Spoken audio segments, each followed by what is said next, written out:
Episode 166. More sacrifices to do? पहले विधि को सिर्फ प्रिया की मदद का ध्यान था। हालांकि वो ये भूल गई कि बहुत से लोगों की उम्मीद उससे जुड़ी हुई है, लेकिन अब उन सब चीजों के लिए बहुत देर हो चुकी थी। हर्षद मेहता विधि की परफॉर्मिंग पोजीशन पर स्टेज पर परफॉर्म कर रहा था। वैसे देखा जाए तो बेशक अगर विधि को एक बार और अपनी परफॉर्मेंस पोजीशन एक्सचेंज करने का मौका मिलता तो भी वो प्रिया की मदद करने से पीछे नहीं हटती। प्रिया उसकी दोस्त थी। वो प्रिया को चौटाला के हाथों दबता नहीं देख सकती थी। वो अपनी आंखों के सामने प्रिया की इनोसेंस और उसका फ्यूचर बर्बाद होते नहीं देखना चाहती थी। मैं सभी लोगों से माफी मांगना चाहती हूँ। आई एम सॉरी मेघना। विधि ने अपनी नजरें नीची कर ली। मैंने खुद डिसीजन लिया और अपनी मर्जी से हर्षद के साथ अपनी परफॉर्मिंग पोजीशन एक्सचेंज कर ली। ऐसा करने के अलावा मेरे पास और कोई दूसरा चारा भी नहीं था। दूसरा कोई चारा नहीं था? मेघना इतना गुस्सा हो गई कि उसे हंसी आने लगी। विधि के साथ काम करते हुए मेघना को बहुत टाइम बीत चुका था। विधि ने पहली बार मेघना को इतने गुस्से में देखा था। कहीं तुम जानबूझकर रिवाइवल कॉन्टेस्ट तो ज्वाइन नहीं करना चाहती हो? विधि की बोलती बंद हो गई। अचानक से मेघना के एक्सप्रेशंस गुस्से से बदलकर दंग रह जाने वाले हो गए। क्या तुम सच में रिवाइवल कॉन्टेस्ट में जाना चाहती हो? हे भगवान, या तो तुम पागल हो जाओगी या फिर मुझे कर दोगी। I am sorry everyone. Vidhi ने एक बार फिर से अपनी बात रिपीट की। वहाँ बैठे हुए सभी लोगों को अपनी परफॉर्मिंग पोजीशन एक्सचेंज करने के पीछे का रीजन नहीं बताना चाहती थी।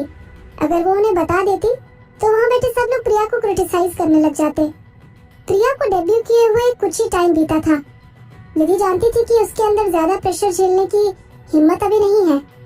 हालांकि विधि ने इस समय प्रिया का ड्रेसिंग रूम में आना एक्सपेक्ट नहीं किया था। प्रिया की आंखों में आंसू थे और वो विधि को रोते हुए देख रही थी। विदुषी, तुमने ये सब कुछ मेरे लिए किया है ना? तभी तुम्हारी परफॉर्मिंग पोजीशन पर हर्षद परफॉर्म कर रहा है। तुम मुझे उस चौटाला के हाथों से बचाना चाहती हो। प्रिया इनोसेंट थी लेकिन बेवकूफ नहीं। हर्षद मेहता को स्टेज पर परफॉर्म करते देख प्रिया को एकदम से समझ आ गया कि विधि उसके लिए क्या कर रही है। और ऊपर से वो टाइम म्यूजिक एंटरटेनमेंट की आर्टिस्ट थी जो कि वेवे डांस एंटरटेनमेंट के साथ ड्रेसिंग रूम शेयर कर रहे थे।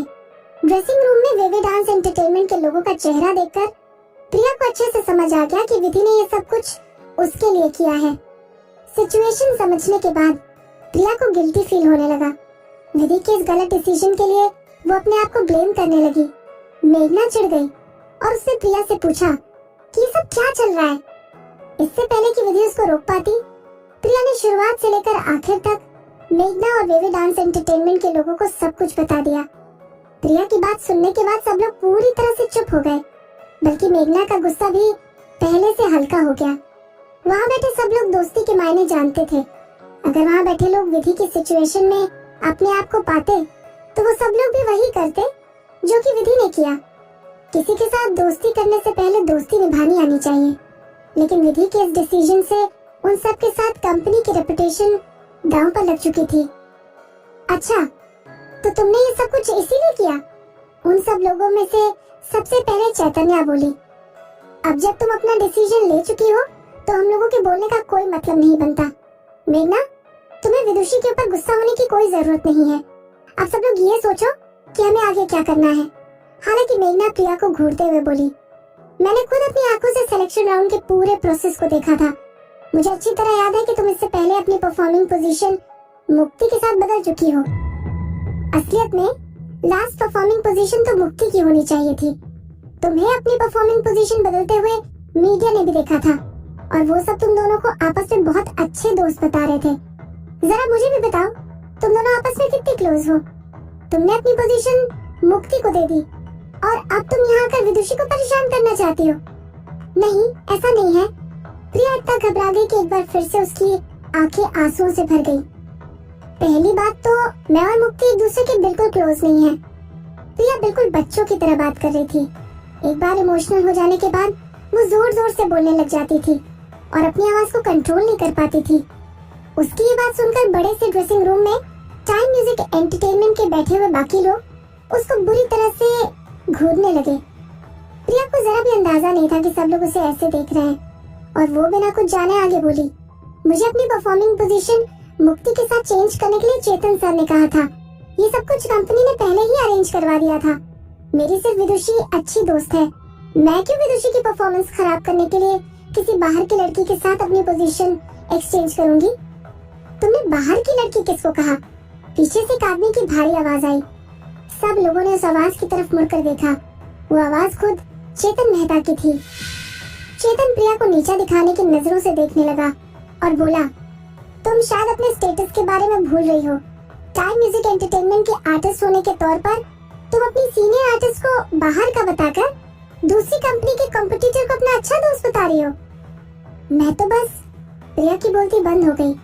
मेरे सामने किसी को नीचा दिखाने की जरूरत नहीं है। विधि ने अपनी बॉडी का इस्तेमाल प्रिया का बचाव करने के लिए किया और वो चेतन के सामने अपना सर ऊंचा करते हुए बोली, चेतन मेहता, तुम कौन से दूध के धुले हुए हो?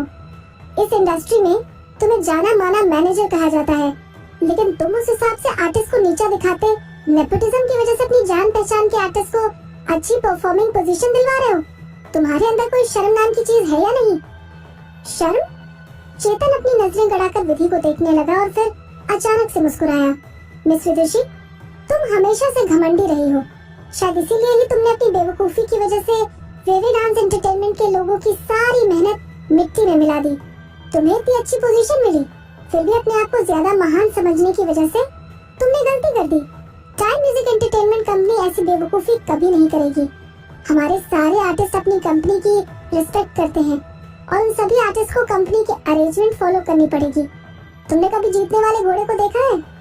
अगर हमेशा जीतने वाले की घोड़े पर ध्यान नहीं दिया जाएगा तो उसको हारने में ज्यादा टाइम नहीं लगेगा। इसलिए जीतने वाले घोड़े पर ज्यादा ध्यान देने में क्या बुराई है? अच्छा, तो तुम उसके लिए प्रिया को सैक्रिफाइस कर दोगे? विधि ने गुस्से में जवाब दिया। Sacrifice?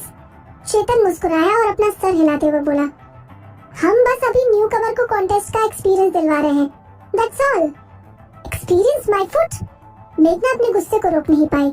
Now get lost from here. चेतन ने वहाँ से जाने में अपना जरा भी टाइम जाया नहीं किया और वो चेहरे पर मुस्कुराहट लेकर वहाँ से निकल गया। टाइम म्यूजिक एंटरटेनमेंट की तरफ से एक लड़की ड्रेसिंग टेबल के सामने पिंक कलर की ड्रेस पहने हुए मिरर के रिफ्लेक्शन में वेवी डांस एंटरटेनमेंट के सारे आर्टिस्ट को देख रही थी, खासकर विधि को। विधि को देखकर उस लड़की के चेहरे पर अजीब सी मुस्कुराहट आ गई और वो अपने मन में बोली, विदुषी ओ विदुषी, मैंने कभी नहीं सोचा था कि तुम्हें ऐसा दिन भी देखना पड़ेगा। अब तुम अपनी सेकंड लास्ट परफॉर्मिंग पोजीशन के साथ रिवाइवल कॉन्टेस्ट में एंटर करके दिखाओ। मुक्ति का दिल अजीब सी जीत की खुशी से भर गया। उसने कभी नहीं सोचा था कि प्रिया के साथ परफॉर्मिंग पोजीशन एक्सचेंज करने से चौटाला को अनएक्सपेक्टेड बेनिफिट्स मिल जाएंगे। विदुषी, तुम्हारे मरने के दिन बहुत पास आ रहे हैं, मुक्ति ने अपने मन में कहा और एटीट्यूड के साथ अपना हाथ आगे बढ़ाकर अपने चेहरे पर ब्लश लगाने लगी। बेशक मेघना ने चेतन को वहां से भगा दिया था, लेकिन वेवी डांस एंटरटेनमेंट के सारे आर्टिस्ट अपने ऊपर प्रेशर फील कर रहे थे। परफॉर्मिंग पोजीशन इस कॉन्टेस्ट में बहुत ज्यादा मैटर करती थी। वो सब लोग बस ये सोच रहे थे कि काश आखिर तक सारे प्रोड्यूसर्स की टीम फुल ना हो जाए। अगर टीम में जगह रहेगी तो विधि और प्रिया के सिलेक्शन के बहुत चांसेस बन जाएंगे। आखिर में उनकी विश पूरी हो गई, क्योंकि कॉन्टेस्ट के एंड में सिर्फ 2 जगह बची थी, उत्कर्ष सिंह और राजेश बैसला। दोनों की टीम में एक एक सिंगर के लिए जगह बची थी। सब लोगों ने राहत की सांस ली। अगर विधि को उत्कर्ष और प्रिया को राजेश ने सेलेक्ट कर लिया तो सब कुछ ठीक हो जाएगा। हालांकि इस बात पर भी एक बार फिर से बहस होने लगी। उत्कर्ष का सिंगर्स को सेलेक्ट करने का तरीका काफी हाई स्टैंडर्ड का था। क्या विदुषी उसकी टीम में आने के लायक थी? अगर विदुषी को उत्कर्ष ने चूज नहीं किया तो इवेंचुअली उसको राजेश की टीम में जाना पड़ेगा। लेकिन राजेश की टीम में जाने से प्रिया के पास किसी भी टीम को ज्वाइन करने का ऑप्शन नहीं रह जाएगा। विदुषी, तुम अपनी बेस्ट परफॉर्मेंस देना। अगर राजेश बैसला तुम्हें अपनी टीम के लिए चूज करता है तो तुम बिना कुछ सोचे समझे उसकी टीम ज्वाइन कर लेना। तुम्हें मेरे बारे में सोचने की कोई जरूरत नहीं है।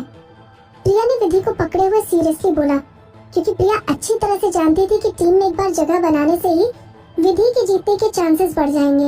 हालांकि वहीं दूसरी तरफ सेलेक्ट होने के कम चांसेस प्रिया के थे और एक नई आर्टिस्ट के तौर पर किसी भी प्रोड्यूसर की टीम में सेलेक्ट ना हो पाने से मीडिया वाले करियर पर बहुत बातें बनाते हैं। वैसे प्रिया विधि के लिए खुश थी और वो अपने और विदुषी के बीच की दोस्ती को हमेशा दिल में बनाकर रखना चाहती थी। वो नहीं चाहती थी कि विदुषी अब उसके लिए कुछ और सेक्रीफाइस करे। विधि ने बड़े प्यार से प्रिया का हाथ अपने हाथों में दबाया और उसे भाई बोलते हुए मुस्कुराकर स्टेज पर चली गई।